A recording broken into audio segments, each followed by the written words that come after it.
we used was serving egg creams. You know, vanilla egg cream or a chocolate egg cream. Right.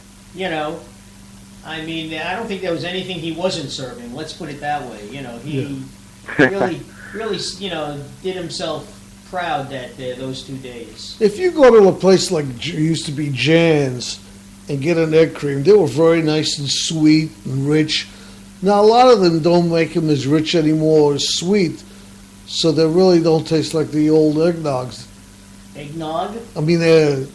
You got a one-track mind. I know. And the funny thing is, you don't even have any eggnog in your house. I do. That's why I have a one-track mind. My wife bought it yesterday, yeah.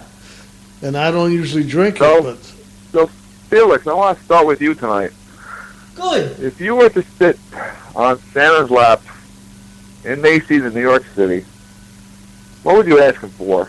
And again, one Christmas present. What would you ask him for? Good question. A realistic answer? I guess you didn't ask for that.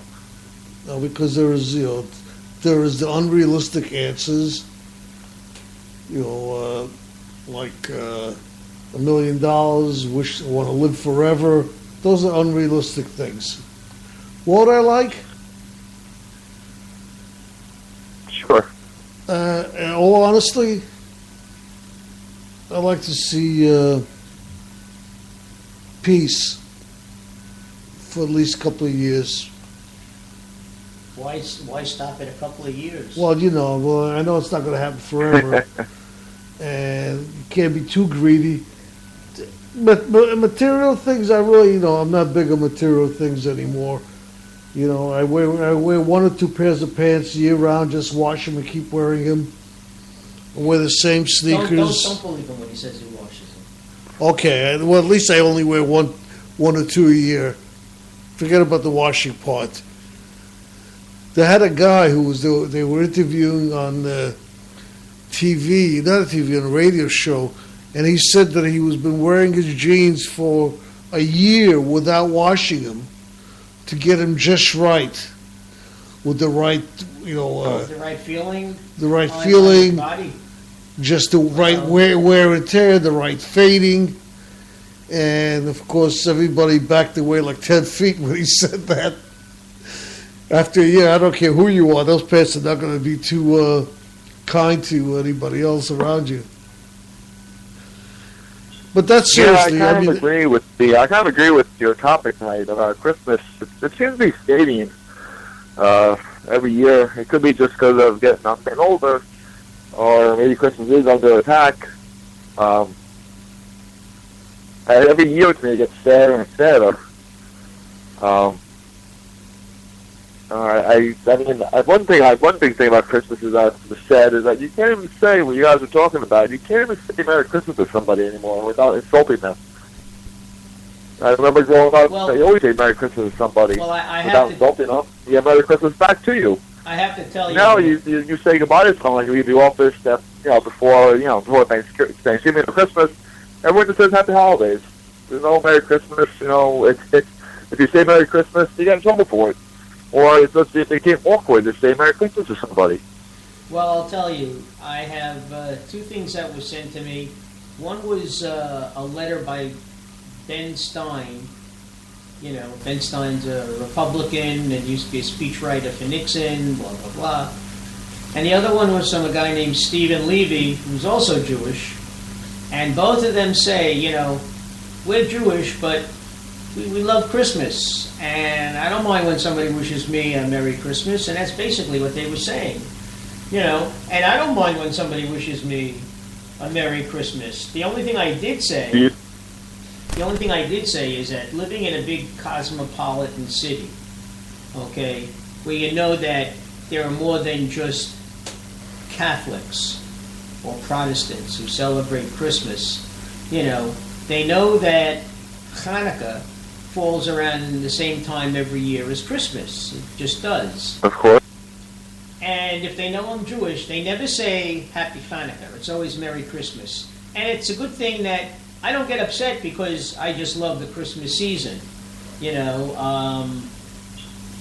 what is it that Art Carney said? you know, on one of the Twilight Zone episodes, you know, and he says he wanted to show that he's intoxicated, more or less, with the spirit of Christmas, you know, and spirit of the Yule. And that's how I feel. People are just so nice. You know, you bump into people in Manhattan and they actually smile and say, you know, happy holiday, Merry Christmas, whatever. You know, you could bump into the same people 3 months later, and if you were in Arizona, they'd be taking out a gun, you know, or something to that effect. You know, you got to be very careful. But Christmas time is generally a happy time for people, but we also have to remember that it's also the season where the most people who find that they have less and less to celebrate, you know, become very depressed, and the suicide rate goes up, you know, because they think about those people that have families to go to and, you know, the holidays, and then they look at their own situation and they say, you know, who's going to miss me, you know.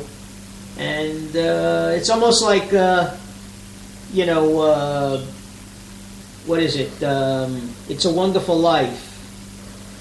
You know, when he says, what would life be like if I didn't exist? And then, you know, he got to see what life would be like if he was never born. And you forget how many lives you affect simply by your existence, you know? Absolutely true. You know, to your last question, I would rephrase one more thing. If I could get the peace thing, and Santa would ask me for one more thing, I'd say a month vacation in Costa Rica. But that's that would be my second wish. Well, how about yourself? What would you wish for? I'm pretty much on your side. I really I'm shied away from big materialistic things. You know, I see Christmas more as a depressing thing these days. It's the bills rack up and kids growing up. You know, you lose somebody during the year. You know, if they're not around now. I just wish for, like you feel, like peace. Just wish everyone to be happy and you know, kids all just get along. Yeah, exactly. You know, as we get older, like Malcolm. You see the news for just a half hour any given day, and you just get real depressed. It's true, you know. I You picked up my wife's glasses today, and I was talking to the gentleman, you know, one of the owners of the store, and we were talking just about, you know, current events in general. And I said, you know, I used to talk to my students about this. You put on any 30-minute news program, the first 12 minutes at least before they have their first commercial, it's all about wars around the world. It's all about death and killing. And maybe at the end they have like a 2 or 3 minute segment of positive news, and then it's over. You know, that's all you're reading about. You pick up a newspaper, you're reading about corruption in government, okay? Or the fact that people can't agree in Congress, you know, that while the unemployment rate keeps dropping, you know, the average American citizen finds it hard to make ends meet. You know, many people are still out of a job. They stop looking for jobs. You know, and then you get something like this bill that they just passed in Congress by the skin of their teeth. You know, 219 to 208 or 209, about funding the government with $1 trillion. All right, and part of that money, you know, they sneak in a little addendum that if the banks screw up again, it's going to be, you know, they won't be held to any. They won't be held to it. You know, I mean, they're going to get away with it again. They're the ones that crashed the system the first time. You know, and that's great for big business and great for Wall Street. But for the ordinary citizen who remembers being screwed by the banks, it's like you're doing it all over again. Well, also, I think the Senate is holding it up. They said that they don't know if it's going to get through the Senate because, oddly enough, you talk about politics making strange bedfellows. Elizabeth Warren on the extreme left and Ted Cruz on the extreme right don't want this bill to be passed because Tea Party conservatives don't want that kind of money being added to, the national debt, and they want to keep spending in check. And the extreme left, with Elizabeth Warren, want to hold the banks accountable, and this doesn't hold them accountable. It does away with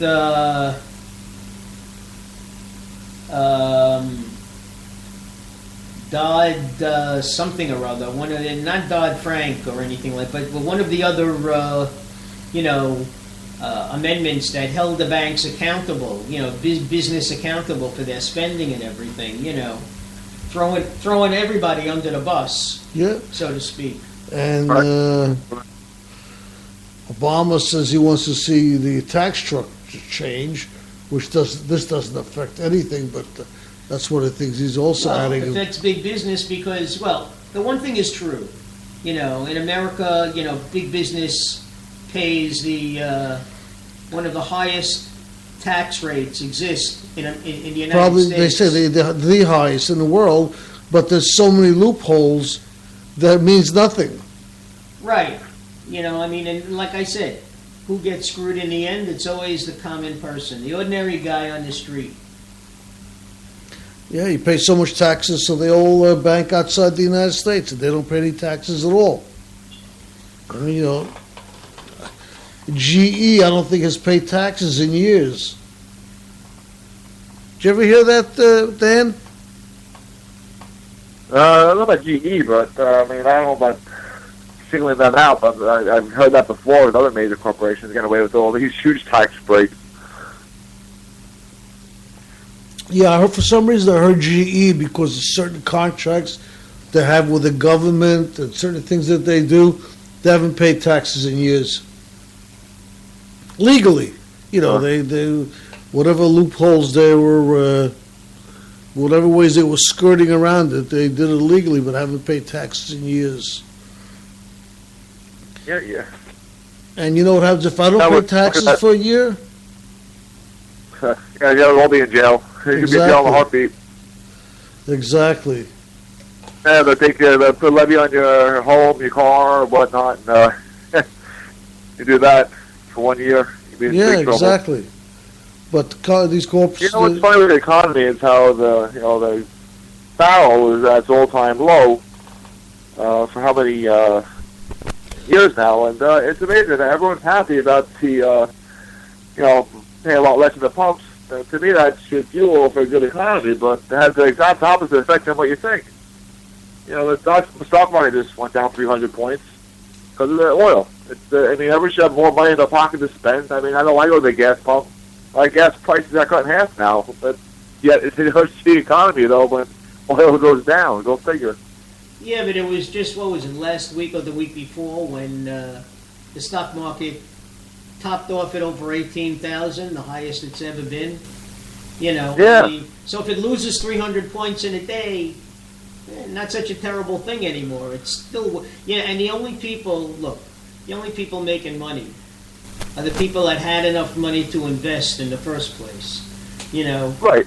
If you didn't have the money to buy when the prices were extremely low, and you didn't have confidence, and you had confidence in the country, to buy stocks then, now you're sitting pretty, really, when you think about it. Oh, yeah. Well, I was confident that the stock was going to go up. I just didn't have any money to invest. Isn't that the truth? Yeah, that's exactly. That's usually what it is.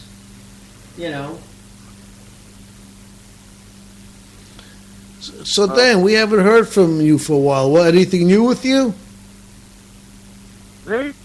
Just laying low. Laying low, that's all. Good. You feeling okay? Since you're I think I too much excitement in my life the past 20 years. I think I just like hanging back and relaxing these days. like that. And then that's my theory anyway.